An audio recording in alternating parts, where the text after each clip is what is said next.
Millions of dollars of military equipment are in our backyard on standby in case the worst happens. And police say that equipment is needed to battle a threat that is as equally armed, but others say it's creating an unnecessary army. In a Department of Defense database, we found stockpiles of rifles, mine-resistant vehicles, even a grenade launcher at the ready for our local law enforcement officers.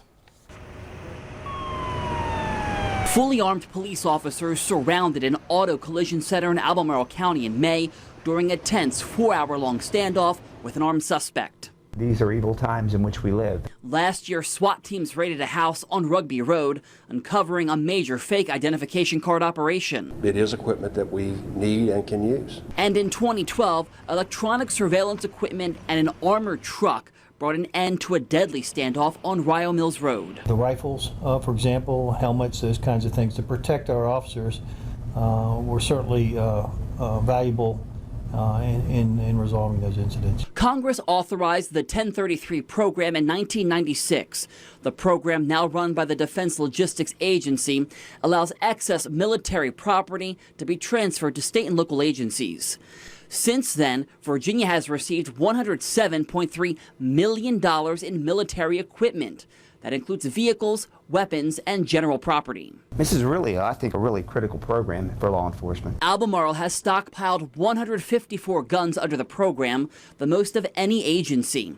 Charlottesville obtained 12 rifles, Augusta 5. Greene has an armored vehicle. Rockingham County received a grenade launcher, and Culpeper now has a mine-resistant vehicle similar to this one in Caroline County. It does not cost the taxpayer money. It's already been purchased. The argument is true.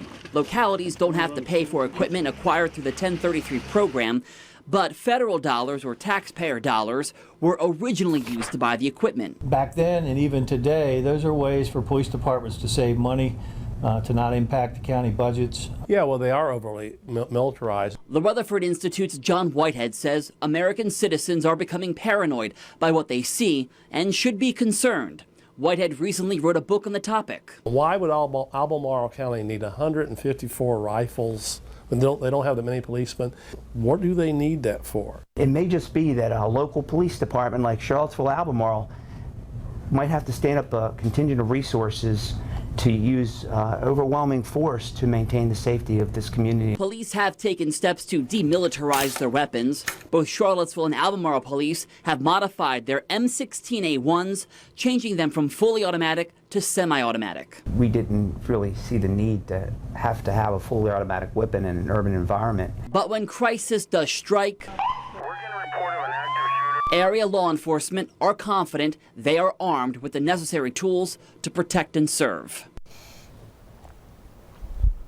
Albemarle County is in the process of returning some of the rifles. Charlottesville says it will keep theirs for now, and both departments admit that the equipment received through the program only makes up a small percentage of what they actually have on hand in terms of both weapons and equipment.